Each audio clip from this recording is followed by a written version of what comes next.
Good morning, everyone. Today in the secular world is Erev Yontif, because tomorrow is Thanksgiving and today's Erev Yontif. And just like Jews, before Shabbos, before Yontif, everyone's busy getting ready for Yontif.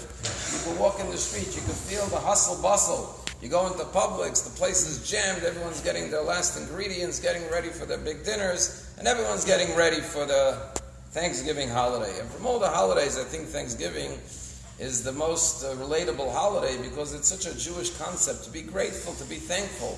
And of course, everyone understands you can't be thankful one day a year. You have to be thankful every day, and Judaism is filled with gratitude and thankfulness. We open our mouth in the morning, the first words is Modani, I give thanks, and we're constantly praising and thanking God and counting our blessings in life because it's such an essential component to the extent that one of the 12 tribes of Israel is Judah, and we're named Yehudim after Judah because the word Judah in this week's parsha means to be grateful to God, to give thanks to God. So the essence of being Jewish is to always be grateful and express gratitude to God.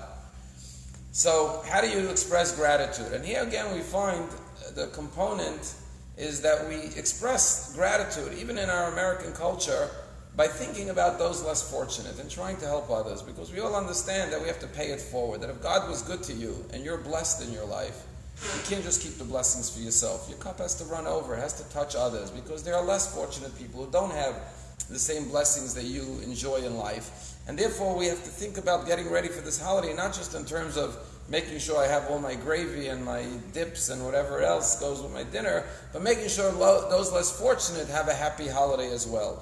And that's why I'm very proud of our synagogue, because Rabbi Rice and Sarah Dworkin arranged this amazing drive. We've raised thousands of dollars and we're delivering today hundreds of meals. And it's not too late to participate. If you call Rabbi Rice, he'll get you in on a delivery. And many members sponsor dinners for hundreds of people. And we're going to use the truck that we donated to Brother Robert to help deliver these dinners. And not just dinners, but entire meals for those who can't afford it, who need the help. And that's the essence of gratitude. And, we look around the world and we see all the problems. And it's easy to kvetch and say, oh, there's so many problems in the world. But someone once said, it's better to light a candle than to curse the darkness. You could sit around cursing the darkness, or you could create light in the world. And one light creates another light, and another light, and it has a ripple effect. And we find that in this week's parsha, Yaakov Avinu buries his wife Rachel.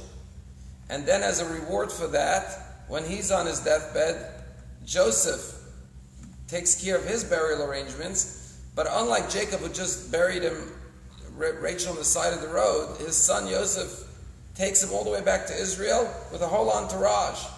And then the Medrash says what happens? When Yosef dies, Moshe Rabbeinu and the entire nation carry Joseph's remains to the land of Israel for burial. And when Moshe Rabbeinu dies, who buries Moshe Rabbeinu? God himself buries Moshe Rabbeinu. And it shows you how one good deed triggers another good deed, but not just another good deed, but in greater and greater proportions. So you start with one act and it leads to another and to another. And so when you get ready for your Thanksgiving, think about someone else who doesn't have the same blessings. Invite them to your dinner or make sure they have what they need. And not just on Thanksgiving, but every day of the year, the way we express our gratitude is by showing kindness and generosity to others, and every light that we create dispels more and more darkness. Tell a story about a man who was walking by a river, and he sees a little boy drowning. And the kid's screaming for help, and he's flapping his hands, flailing in the water.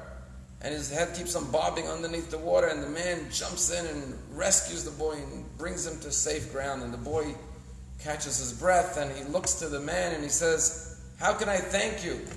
How can I repay you for saving my life? And the wise old man looks at the little boy and says, the way you could thank me is by living a life worth saving. God granted us life, He granted us blessings. Our way of thanking God for our blessings is by living a life that's worthy of all the blessings that God entrusted and invested in each and every one of us. So as you prepare for the holiday, make it a meaningful Thanksgiving by caring and sharing the joy of the holiday with others.